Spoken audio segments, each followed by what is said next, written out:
이제 93쪽이 우리 책으로 돌아와서 부처님은 오직 한 가지 일로 생사에서 해탈하셨는데 어찌하여 세상에는 여러 가지 이익이 같지 않습니까? 문수여 모든 법이 항상 그러해 허방비스는 분이 큰 것뿐이니 일체 장애함이 없는 사람들이 생사에서 일어나리라. 수없는 부처님들 당신 몸도 다만 법신 분이며 마음도 하나이고 지혜도 하나 두려움이 없음과 신념도 그만 그러해. 부처님 몸 이것은 또 하나의 법신뿐이다. 그렇죠? 부처님의 몸이 법신은 뭐죠? 깨달음, 정신세계죠. 부처님 법신은 정신세계. 근데 부처님은 몸이 그것뿐입니까? 육신도 있잖아요. 그죠? 육신은 뭐 잘못 먹으면 배탈 나고 설사하고 그게 부처님도 그런 거 한다 이 말이에요. 누가 무슨 뭐 우리 종교를 믿으면 코로나에 안 걸린다. 그래서 며칠 만에 사고 났죠. 이 시대에는 부처님도 계시면 백신 맞아야 되고 코로나 걸리면 치료제 놓아야 되는 거예요. 부처라고 뭐 다를 게 하나도 없죠. 육신은 똑같다 이 말이죠. 근데 여기서 이제 이 개송의 앞에 우리가 본 일체 무예인 일도 출생사를 하는 이 개송이 원효대사하고 관계가 있어가지고 제가 이제 소개를 하려고 하는데, 요 영정은 이게 경주의 백률사 거기 가니까 이 영정이 있더라고. 그 이차돈하고 같이 모셔져 있는데, 이 원효 스님은 이제 당시에 육두품으로 태어나가지고 자신이 살던 집을 절로 만들어가지고 스스로 전생에 부처님 일생하고 비슷한 그런 행적이 많이 있습니다. 원효대사는. 근데 그 시대가 이제 삼국 통일 무렵이고 또 이제 본인은 신분의 벽에 막혀가지고 세간에서 출세할 수도 없는 그런 어중간한 이제 벼슬을 했기 때문에 육두품이었기 때문에 이제 출가를 선택해서 했는데, 그때 당시에는 뭐 불교가 국교였으니까 스님들의 출가길도 얼마든지 열려 있죠. 근데 워낙 이 뛰어난 분이다 보니까 이 원효대사를 둘러싸서 여러 가지 말이 많이 있죠. 근데 이제 법왕께서는 오직 이 한 법뿐이다. 아까 성불하는 법 그거죠. 근데 그 한 법뿐인데 이 화엄경의 특징인 일체 모두 장애가 없다. 이렇게 돼야 완전한 대승의 깨달음을 얻을 수 있다. 이게 이제 본 주제인데, 모든 것에 걸리지 않는 사람. 그래서 이 무예라는 말을 우리 원효대사가 굉장히 좋아했던 것 같아요. 그래가지고 신분의 벽도 걸림이 없고 어떤 성속의 어떤 거기에도 걸림이 없고, 그러면서 아까 제가 소개한 신라 10성 가운데 뭐 해공이라든가 해숙이라든가 또는 의상대사라든가 이런 분들이 원효 스님을 아주 대단한 인물로 그렇게 받들어 모시고, 실제로 의상대사는 자기는 화엄의 바다를 항해하는 하나의 배라고 한다면 원효대사는 화엄 바다 그 자체다 이렇게 말할 정도로 나이 차이는 별로 없었지만 굉장히 아주 우대하고, 또 본인은 그 같이 구법의 길을 떠나서 어디입니까? 서해 바닷가에서 해골물을 마시고 이 원효대사는 깨달았는데 본인은 못 깨달았잖아요. 그래가지고 원효대사는 중국에 안 가고 본인은 중국에 가서 지연법사의 제자가 돼서 또 훌륭한 스님이 되셨지만, 원효대사는 나름대로 또 이렇게 신라를 대표하는 고승으로서 그러면서 원효 스님 아까 말한 것처럼 그런 무예를 즐겼기 때문에 춤 이름도 무예춤이고 또 노래도 무예가 이래가지고 해서 여기저기 많이 다니면서 뭐 땅꾼들 무슨 거지 이런 중생들하고 만나고, 나중에 그 화엄경에 소를 이제 본인이 썼는데 화엄경 소 첫 구절에 그 서문에 보면 이런 말이 있습니다. 화엄경의 뛰어난 점을 어떻게 표현하느냐 하면 그 새가 아주 큰 새가 높은 하늘에 올라야 큰 산과 작은 산을 구별할 수 있듯이 화엄경을 보지 않고는 불법 세계가 이렇게 광대무변한 것을 모른다. 그리고 봉황새가 하늘 높이 날아야 저 높은 에베레스트 같은 뭐 승산 같은 이런 큰 산이 정말로 높은 데 있구나 이런 걸 알듯이 아주 큰 산이 돼봐야 적은 산이 밑에 거느리고 있는 걸 알 수 있고 큰 새가 돼야 그렇게 할 수 있듯이 화엄경처럼 이렇게 큰 세계를 보면 아 내가 지금까지 조그마한 데서 허우적거리고 살았구나 이거를 알 수 있다 이렇게 이 원효대사가 표현하는 것을 볼 수가 있는데 나중에 그 집회왕품까지 소를 쓰시다가 지금은 그 이제 그 원효 스님이 쓴 소는 이제 전체가 전해지지 않고 그 서문만 전해집니다. 근데 그 송고성전에 보면 이 원효 스님이 소를 쓰다가 집회왕품에서 붓을 꺾고 본인이 몸소 중생 곁으로 다가가서 그 막 그 전염병에 시달리는 사람 뭐 어떨 때는 의사가 되기도 하고 어떤 때는 막 그 삼국 통일 전쟁에 져가지고 막 한쪽에서 100대 사람들 서로 신라 사람 싸우고 있을 때 100대 사람 쪽으로 들어가서 그 치료해주고 막 이렇게 하면서 그렇게 이제 무행을 했던 그런 이야기. 그래서 그런 걸 이제 우리가 중생불교 이러잖아요. 중생불교를 직접 몸소 위험을 무릅쓰고 그렇게 실천한 분이라고 그래 고승이라고. 우리나라 저 역대 고승들 중에 책을 가장 많이 썼습니다. 지금 남긴 저술이 엄청나게 많이 있어요. 근데 그 저술도 중요하지만 마지막에 본인이 몸으로 그렇게 또 했고 또 이제 뭐 혹간에는 잘못 이해할 수도 있지만 그 요섭공주와 어떤 그런 인연으로 해서 설총을 낳아서 지난 시간에 말씀드렸듯이 그것이 결국은 인연이 돼가지고 이두문자가 발명이 되고 나중에 조선시대에 스님들에 의해서 발명한 사람 세종대왕이라 했지만 사실은 한글이 절에서 이제 만들어진 거거든요. 그런 토대를 마련한 것이 바로 원효대사다. 그래서 아마 지금까지도 우리나라 최고의 고승으로 받들어지고 있는 게 아닌가 이런 생각이 듭니다. 그래서 이 원효 스님이 가장 좋아했던 개성이 바로 이 개성입니다. 일체무예인 일도로 출생하신다. 그 다음에 이제 95쪽에 이거는 이제 마지막에 아까 모든 보살들이 각 방면에 있던 수자 보살들이 문수보살을 향해서 질문을 합니다. 어떤 것이 부처님의 경계이냐 이렇게 물어요. 95쪽 채도를 한번 보겠습니다. 문명품의 끝부분에서는 거꾸로 10분 보살이 함께 어떤 것이 부처님의 경계입니까 하면서 문수보살에게 질문을 하자 문수보살이 학교의 선생님들이 총평하듯이 부처님의 경계에 대해서 개성으로 이야기하는데 55번 열애어 깊고 깊은 저런 그 분량이 허공과 하여서 일체의 중생들이 들어가지만 실로는 들어갈 데가 없는 것이라. 인식으로 알 수 있는 것도 아니요 믿음으로 알 경계도 또한 아니니 그 성품 본래부터 진정하여서 이런 것을 중생에게 열어 보이네. 부처님의 깊은 경계는 그 분량이 허공과 같다.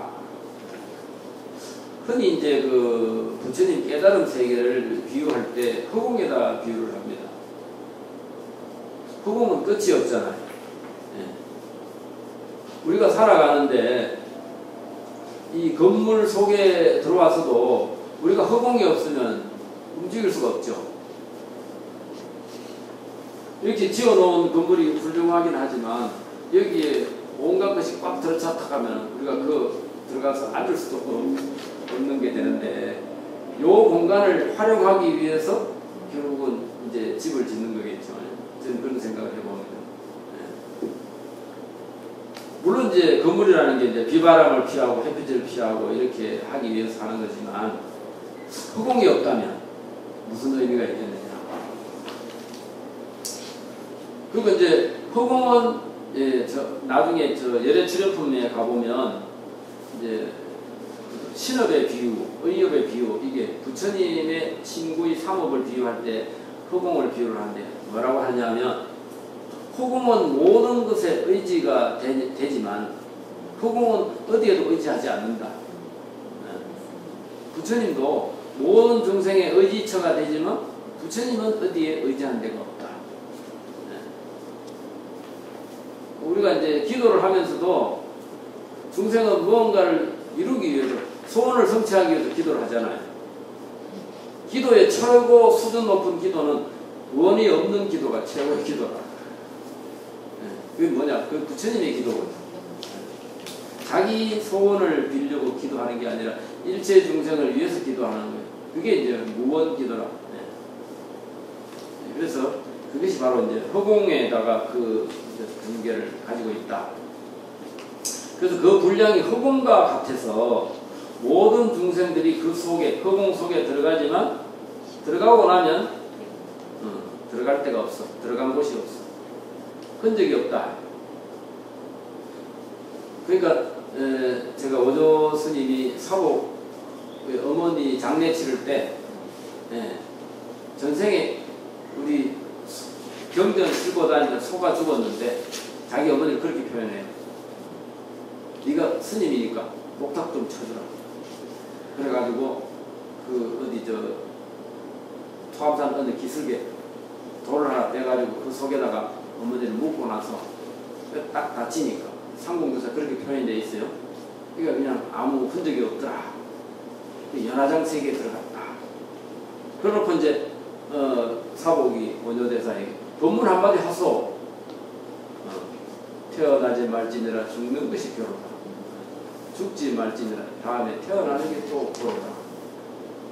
그러니까 이제 사복이 말이 너무 길다. 한마디로 하지. 나고 죽는 게 다 보구나. 이렇게 사복이 그런 사람이라는 거예요. 그래서 어쨌든 그 성인들의 세계를 우리가 이제 좀 승량하기가 좀 어렵긴 하지만 여기도 지금 원효대사를 소개하는 그 한문으로 된 게 이게 삼국유사에 나오는 건데 여기 무슨 내용이 있냐면 원효대사가 이제 개를 파하고 요속궁에서 개를 파하고 설총을 낳고 난 이후에 속복을 갈아입고 스스로 코를 소승거사라고 했다. 이 소자가 자기는 아주 작은 그리고 또는 복성거사라고 했잖아. 자기도 했죠. 복성거사는 아래 하자를 이렇게 썼는데 아래 하자의 위에 한일자 이걸 뺀 게 복자거든요. 그래서 자기는 아래 하자보다 더 못한 사람이다. 이렇게 하면서 소성 또는 복성거사라고 했죠. 우연히 어떤 그 표주박을 하나 얻어가지고 그걸 가지고 희롱하면서 노래를 하고 이렇게 다녔다. 그러면서 여기 일체무예인이 일도로 출생사 나오죠. 일체무예인 일도 출생사 아까도 계속 그걸 가지고 이름을 지어가지고 무예라고 했고 그래서 천촌만락을 다니면서 누구에게나 남아미 타월 관세음보살을 하라고. 어려운 불교 하지 말고 쉬운 불교 하라. 그러니까 이제 이렇게 이 훌륭한 분들이 이렇게 해놓으면 그것을 우리는 쉽게 받아들이고 열심히 실천하면 되는데 이제 불교 공부가 실생활하고 연관이 없다고 잘못 생각하거든요. 제가 볼 때는 그런 생각이 안 들어요. 왜냐하면 우리가 하루를 가더라도 제대로 가야 옳게 가는 것인데 요즘 사람들이 쓸데없는 데 매달리면서 요즘도 그 뉴스 나오는 거 보지 않습니까? 어떤 사람은 무슨 뭐 서로 만나가지고 사랑을 했는데 어떻게 돼가지고 서로 뭐 찔러 죽이고 무슨 그래가 자기는 자살을 하고 그 본래 그걸 마음을 비워버리면 아무것도 아닌데 그런 분들이 그런 인생 어떤 그걸 겪으면서 아, 내가 잘못된 길을 가고 있구나 이렇게 알면 올바른 길로 가면 되거든. 근데 올바른 길을 제시해 주는 부분도 적지만 또 올바른 길을 갈 수 있는 본인의 안목도 부족하고 또 본인의 고집이 세가지고 그거밖에 없는 줄 알고 그래 하다가 잘못되는 경우가 너무 많다. 그래서 우리가 이제 포교라는 게 저는 그런 생각을 합니다. 여러 사람에게 자꾸 권하고 또 뭐 유튜브 한번 봐라. 요즘 공부하려고 마음만 먹으면 얼마든지 공부할 수 있다. 그래가지고 한 번이라도 듣고 그것을 교훈 삼아서 이제 자기 마음을 바꾸고 어떤 인생의 가는 길을 올바로 갈 수 있으면 얼마나 좋겠나 이런 생각을 해봅니다. 그래서 오늘은 그 이제 98쪽에 한 푼만 더 하고 넘어가도록 하겠습니다. 요 이제 보살 문명품에서 이런저런 질문을 이제 가르치고 또 대답을 하면서 불교의 궁금증을 다 해소를 하고 그 다음에 이제 정행품에 가서는 이제 실천으로 들어가는데 이제 책 98쪽에 한번 볼까요? 깨끗한 수행을 하는 그런 품이다. 정행이란 어떤 거냐? 어떤 계열 잘 지키는 첫째겠지만은 무조건 깨끗하게만 수행하는 것이 아니고 내 마음에 맑은 마음은 어떤 마음입니까? 우리 마음을 텅 비우는 텅 빈 마음이 맑은 마음이죠. 그래서 허물이 없고 해롭히지 않으면 훼손할 수가 없고 동요가 없으며 불태전하는 신구의 삼업 이것을 정행이라고 한다. 그래서 이제 이 정행품에는 일상 생활을 하면서 여러 가지 인연을 만나게 되는데 그때 마음 쓰는 법을 이야기하고 있습니다.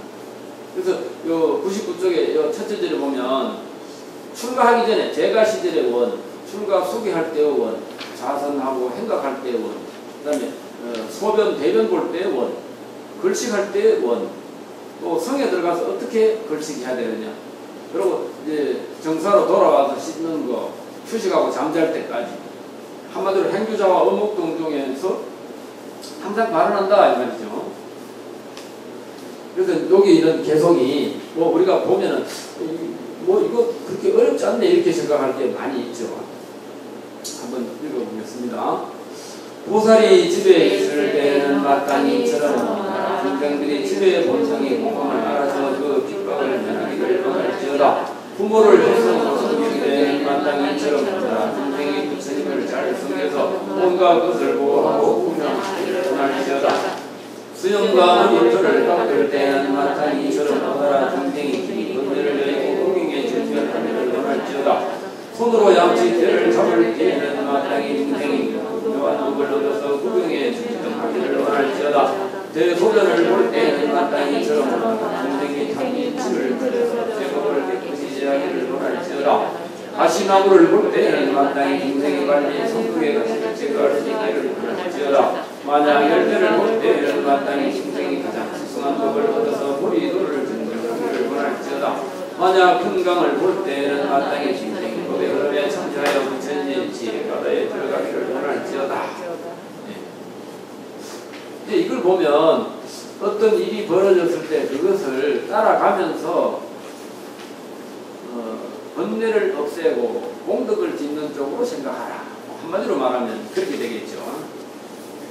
그 마지막에 64번에도 큰 강을 볼 때는 저 강물 따라서 내가 부처님 지혜바다로 가면 얼마나 좋겠는가 이런 생각을 하고 하라. 그 다음에 가시나무를 볼 때는 내 마음속에 있는 삼독의 가시를 빼내기를 원하고 내 몸속에서 대소변이 빠져나갈 때는 내 속에 있는 탐진치까지 같이 빠져나갔으면 좋겠다. 수염과 머리털 이게 이제 삭발하고 이렇게 할 때 면도하고 할 때 중생의 길이 번뇌를 여의고 구경에 열반하기 정변은 열반이죠. 열반에 들기를 원할지어다. 그래서 이제 이게 뭐냐 98쪽으로 다시 돌아와서 화엄경에서는 한마디로 온갖 것이 선 아님이 없다. 이제 철학적으로 말하면 성선설이죠. 모든 것을 좋게 보는 거예요.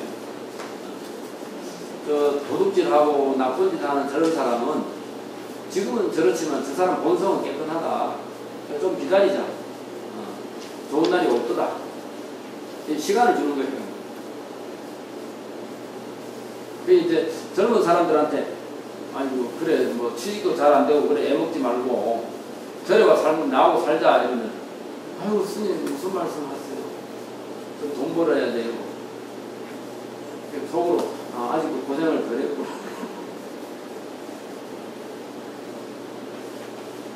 사람이 이제 뭐 어느 정도는 뭡니까 업을 타고나는데 그 스님들이 보고 좀 안 될 것 같아서 가는데 부모들도 역시 아이고 스님 우리 아들 안 돼요. 서울대학 가야 돼요. 한 번은 저 집에서 자꾸 서울대학 가라고 하고 자기는 공부는 하기 싫고 절에 출가하러 왔어요. 근데 어떻게 왔냐? 아직 고등학생밖에 안 되는데 이러니까 저는 공부하기 싫어요. 대학 좋은 데 가라고 하는데 저는 공부는 하기 싫고 그 좋은 대학 왜 가야 되느냐고 누나한테 물으니까 좋은 대학 가면 나중에 돈 많이 번다고. 그럼 결국 돈만 많이 벌면 되는 거 아니에요. 근데 내가 보니까 스님들 돈 많이 버는 것 같아서 돈 많이 버는 것 같아서 스님 되면 뭐 서울대학 안 가도 돈 벌고 살 수 있을 것 같아서 그 3일 동안 내가 들고 있었어요. 나중에 보니까 좀 절에 공부할 근기가 안 되는 것 같아서 엄마한테 연락을 했더니 엄마가 와가지고 고맙다고 인사를 하고. 근데 우리 부모님은 우리 어머니는 내가 출가하고 절에 오셔가지고 집에 가자 하지 마세요 이랬더니 아니 나는 들러 안 왔는데 이왕 출가했으니까 훌륭한 스님 되라고 왔는데 이게 서로가 맞아야 됩니다. 본인도 출가할 마음이 있어야 되고 또 이제 한사코 본인은 출가하려 하는데 뜯어말기는 부모가 있어요. 그럼 그게 이제 결국에 나중에 잘못되는 경우가 많아요. 그래서 우리가 이제 마음을 잘 쓰는 게 그게 이제 선용기심이라 해서 이 세상에 온갖 것이 선 아님이 없다. 마음을 잘 쓰면 세속에 살든 절에 살든 크게 다를 게 없겠죠. 근데 세속에 살면서 마음 잘 쓰고 살기가 어려워요. 그래서 여기 정행품에도 결국은 이제 출가 수계하는 이야기를 자꾸 하고 걸치가는 걸 이야기합니다. 근데 이 화엄경은 그게 되면 이제 성선설이 되는데 법화경에서는 나쁜 근기를 갖고 난 사람은 벌을 줘야 된다 이런 이야기를 해요. 그래서 법화경은 성구설이다 이렇게 이야기를 해요. 그래서 법화경은 권선징악 쪽으로 가는데 화엄경에서는 모든 것이 결국은 잘 될 테니까 조금만 더 기다려라. 자, 그 다음에 102쪽으로 가서 이것도 이제 한번 읽어보면 우리가 마음 쓰는데 굉장히 도움이 될 것 같아요. 만약 빈가루를 볼 때에는 마땅히 저런 모나라 중생이 그 마음이 청정하여 텅 비어서 헛되가 없기를 바랄지어다. 만약 가득찬 가루를 볼 때에는 마땅히 이처럼 모나라 중생이 온갖 성품을 하여 가득하기를 원할지어다. 무더운 여름 지극히 더울 때에는 마땅히 온갖 번뇌를 떠나서 모두가 하기를 원할지어다. 더움이 물러가고 서늘함이 올 때에는 마땅히 중생이 미었는 법을 정령해서 수령에 정량하기를 원할지어다. 만약 밥을 먹을 때에는 마땅히 이처럼 모나라 중생이 소멸로서 밥을 삼아서 도티가 죽은 원할지어다. 밥을 다 먹고 나서는 마땅히 중생이 하는 일을 다 마치고 그것을 부족하기를 원할지어다. 이제 밥 먹으면서도 배부른 것을 내가 불법을 다 가졌다 이렇게 생각해라. 그 다음에 밥을 먹을 때 밥이 맛있느니 없느니 이런 생각보다는 선의 기쁨, 법을 들은 기쁨, 이 법희선열이라 그러거든요. 이런 것으로서 밥을 먹어야 된다. 빈 바루를 볼 때는 내 마음이 청정해서 내 몸속에 번뇌가 없어지기를 원하고, 가득 찬 바루를 볼 때는 내 몸에 선법 공덕, 선근 공덕이 가득하기를 원해라. 그러니까 좋은 건 좋은 대로, 나쁜 것은 내 마음에서 빠져나가길, 이렇게. 그래서 이제 그 마지막에 제가 이제 그 이야기를 배운 쪽에 보면은, 이것도 이제 경주 이야기입니다. 경주가 굉장히 많아요. 충담선사라는 분이 신라 시절에 그 아주 차를 잘하는 고승이었는데, 경덕왕 때 3월 3일 신하들과 이제 경덕왕이 이제 이날 되면은 이제 사마령에 미륵세존이 있는 데서 스님들이 차공양 올린다는 그런 이야기를 들었는가 봐. 그래서 이제 이쪽에 와가지고 누가 그 거리에 나가서 아주 위험 있는 스님, 그러니까 올보던 스님 한 분 모셔올 수 있겠느냐. 그러니까 이제 그 한 신하가 가가지고 한 스님을 데리고 왔는데, 근데 딱 보더니 저 사람은 내가 말하는 그런 올곧고 위험 있는 스님이 아니다. 다른 스님을 모셔오느라. 신하님 다시 거리로 나가서 장삼자락에 망태기를 걸치고 남쪽에서 오는 스님이 한 분 계셨는데, 근데 그분은 뭡니까? 이 충담 스님이라고 하는 고승인데, 이제 어떻게 보기에는 그냥 별로 주목받지 못하는 그런 스님이었죠. 그래가지고 이제 그걸 들고 있는데 그 스님을 또 모셔오니까, 그대는 누굽니까? 하니까 제 이름은 충담이라고 합니다. 어디서 오는 길입니까? 소승은 매년 3월 3일날 9월 9일날 차를 달여서 사마령의 미륵세존께 공양을 올리는데 오늘 그 차를 들고 오는 길입니다. 그러니까 이제 이 경덕왕이 나에게도 차를 한 잔 주실 수 있겠느냐 이렇게 하니까 성감선생님 다도구를 이렇게 내가지고 아주 귀하고 맛있는 그런 차를 한 잔 건넸다. 그러니까 왕이 내가 들으니 스님께서 화랑을 참미해서 지은 향가, 산행가가 있다고 하는데 나를 위해서 백성을 편안하게 할 수 있는 노래를 지어줄 수 없겠느냐 하니까 이 충담스님이 기다렸다는 듯이 안민가를 지어바쳤다.